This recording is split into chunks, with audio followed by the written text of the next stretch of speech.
Sir నమస్తే. నమస్తే అండి. మీ పేరు? నా పేరు గొర్రెలి వెంకటరమణ. ఏం పని చేస్తారు? నేను ఒక యాడ్ కంపెనీలో పార్ట్ టైం చేస్తున్నానండి. సార్ ప్రస్తుతం ఆంధ్ర రాష్ట్రంలో కూటమి గెలిచింది, ఎలా ఉంది పరిపాలన? ఆంధ్ర రాష్ట్రంలో కూటమి పరిపాలన ఎలా ఉందనే ప్రశ్న మీరు నన్ను కాదు ఎవరిని అడిగినా ఒకటే సమాధానం. కూటమి పరిపాలన విజయవంతంగా చాలా మంచిగా జనరంజకంగా ఉందనేది ప్రజలందరి అభిప్రాయం. ఇది సార్ ఇప్పుడు ప్రస్తుతం ఆంధ్ర రాష్ట్రంలో లిక్కర్ స్కామ్లో అనేది కలవరపడుతుంది. లిక్కర్ స్కామ్లో ప్రధాన నిందితుడు జగన్మోహన్ రెడ్డి అంటున్నారు. అసలు నిజంగా గతంలో లిక్కర్ స్కామ్ జరిగిందంటారా? ప్రధాన నిందితుడు జగన్మోహన్ రెడ్డి అంటారా? లిక్కర్ స్కామ్ జరిగిందా అనే ప్రశ్న ఆంధ్ర రాష్ట్రంలో ఎవరిని అడిగినా చెప్తారండి. ఎందుకంటే ఇప్పుడు పాత విధానం అనేది ఒక పద్ధతి ఉంది ఆంధ్ర రాష్ట్రంలో. వీళ్ళు వచ్చిన తర్వాత మేమే అమ్ముతాం, ప్రభుత్వం తరపున అమ్ముతాం అనేది ఒక పద్ధతి తీసుకొచ్చారు. ఈ పద్ధతిని తీసుకొచ్చిన తర్వాత మొత్తం ఎక్కడ డిజిటల్ రూపంలో ఎక్కడ అమ్మకాలు జరగలేదు. అంతా కూడా వాళ్ళు క్యాష్ తీసుకుని అమ్మకాలు చేయించారు. పోనీ ఎక్కడైనా పాత లిక్కరు బ్రాండెడ్ లిక్కర్ ఉందా అంటే అసలు ఎక్కడ బ్రాండెడ్ లిక్కర్ లేదు. వాళ్ళ ఇష్టానుసారం వాళ్ళ ఇష్టం వచ్చిన పేర్లు పెట్టి బూమ్ బూమ్ అని, లేకపోతే ప్రెసిడెంట్ మెడల్ అని, ఇంకా అసలు ఆ లిక్కరు తాగిన తర్వాత అనేక మంది ఆ లివర్ వ్యాధి సమస్యలతో బాధపడడం మనం ప్రత్యక్షంగా చూసాం. అసలు ఆ లిక్కర్ని ఎందుకు తీసుకొచ్చారు అని అంటే ఇందులో స్వార్థం, వాళ్ళ డబ్బు ఆకాంక్ష, దీని ద్వారా స్కామ్ చేయాలనే విధానం ద్వారానే ఇదంతా వచ్చిందనేది పత్రికలు మన టీవీల్లో వాటిల్లో చాలా కథనాలు వచ్చినాయి. ప్రత్యక్షంగా మనం చూసాం కూడా. మరి ఎక్కడ బెల్ట్ షాపులు లేకుండా నిర్వహిస్తామని చెప్పారు. బెల్ట్ షాపుల నిర్వహణ జరిగింది. బయట షాపుల్లోనేమో ఒక రేటు పెట్టారు, బారుల్లో అత్యధిక రేట్లు తీసుకున్నారు. అసలు ఏ లిక్కర్ ముట్టుకుందామన్నా బ్రాండెడ్ లిక్కర్ అనేది దొరకలేదు. వాళ్ళ సొంత లిక్కర్ పెట్టి అత్యధికంగా మరి క్యాష్ రూపాన్ని అంతా కూడా ఎక్కడ జరిగింది. మరి ఈ డబ్బంతా కూడా ఎన్ని వేల కోట్ల రూపాయలు స్కామ్ జరిగిందనేది జరిగింది. దీని ద్వారా ప్రజలు ముందు ఆరోగ్యం నష్టపోయారు, డబ్బును కోల్పోయారు, అత్యధిక రేట్లు పెట్టారు. ఆ రేట్ల ద్వారా వాళ్ళు ఇష్టానుసారంగా అమ్మారు. ఇటు ప్రజానీకం ఆ ఉపాధి కోల్పోవడం ద్వారా, డబ్బులు కోల్పోవడం ద్వారా, వాళ్ళ ఆరోగ్యాన్ని కోల్పోవడం ద్వారా కుటుంబాలు నాశనమై కూడా అయినాయి. ఇదంతా ఆంధ్ర రాష్ట్రంలో ఖచ్చితంగా జరిగింది. ఏ రాష్ట్రంలో కూడా ఇంతవరకు ఇలాంటి స్కామ్ అంటే లిక్కర్ ద్వారా కూడా ఇలాంటి స్కామ్లు చేయొచ్చా అని జగన్మోహన్ రెడ్డి గారు ప్రపంచానికి మొదటిసారిగా తెలియజేశారు. సార్ మరి ప్రస్తుతం ఇదే జగన్మోహన్ రెడ్డి తన ముందు ఎక్కక ముందు హామీలో భాగంగా మద్యం షాపులు ఆంధ్ర రాష్ట్రం వ్యాప్తంగా అసలు లిక్కర్ని బ్యాన్ చేస్తా అన్నాడు. అసలు ఆ మాట ఎందుకు అన్నట్టు? ఆంధ్ర రాష్ట్రంలో ఎక్కడన్నా లిక్కర్ షాపులు ఏమైనా బ్యాన్ చేయడం జరిగిందంటారా? ఆయన ఏం చెప్పాడు రాగానే? నేను దశల వారీగా లిక్కర్ని మాఫీ చేస్తాను, లిక్కర్ అనేది లేకుండా చేస్తాను. ముందు ఒక స్థాయిలో లిక్కర్ని రేట్లు అంటే జనాన్ని నమ్మించడానికి చెప్పాడనమాట. లిక్కర్ రేట్లు పెంచడం ద్వారా జనం లిక్కర్ జోలికి వెళ్ళరు. ఎందుకంటే ఇవాళ సహజంగా ఆ లిక్కరు అలవాటు పడిన వ్యక్తులు ఎవరైనా ఉంటే, ఆల్కహాల్కి అలవాటు పడిన వారు సాయంత్రం అవగానే పని ముగించుకొని ఎంతో కొంత తీసుకోవడానికి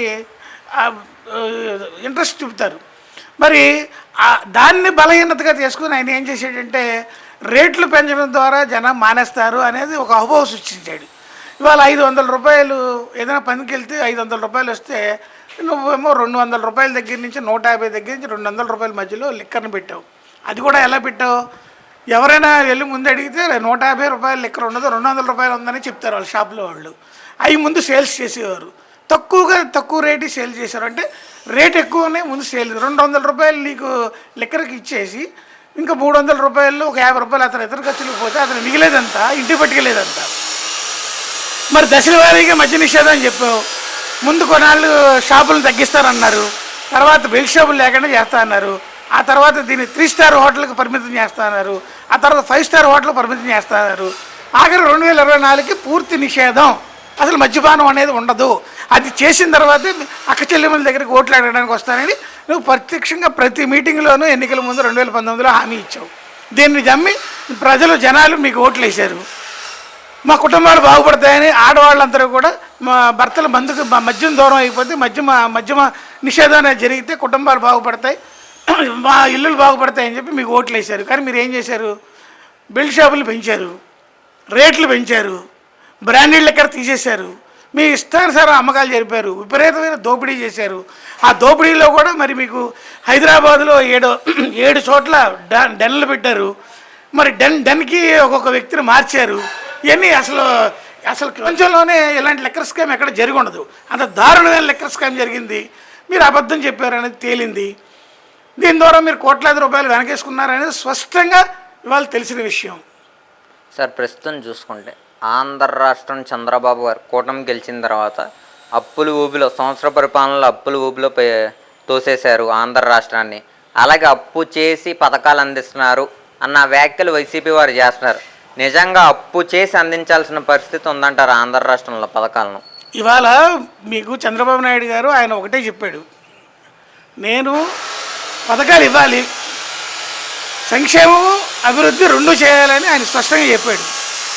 మరి సంక్షేమానికి ప్రజలు కొంత అలవాటు పడిన తర్వాత సంక్షేమాన్ని కొనసాగించాలంటే ఆర్థిక వనరులు మనకి పుష్కలంగా ఉండాలి. కానీ రాష్ట్రాన్ని 5 ఏళ్ళు నిర్వీర్యం చేసి శుభ్రంగా నాశనం చేసి ఒక 10-15 ఏళ్ళు ఆయన వెనక్కి నెట్టేది వైసీపీ ప్రభుత్వం.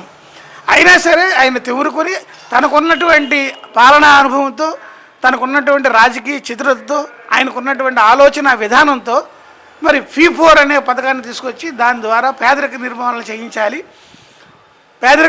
చేయించాలంటే ఆర్థికంగా బలపడిన వ్యక్తుల్ని కొన్ని కుటుంబాలని, బంగారు కుటుంబాలను సెలెక్ట్ చేసి వాళ్ళు ఆ కుటుంబాలను దత్తత తీసుకోవడం ద్వారా ఆ కుటుంబాలను మెరుగుపరచాలనేది.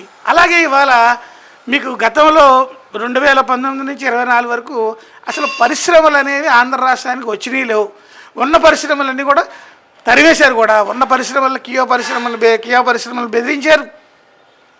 అలాగే బ్యాటరీ ఆయన అమర్ రాజా బ్యాటరీ వాళ్ళని బెదిరించి ఇతర రాష్ట్రాలకు పంపించేశారు.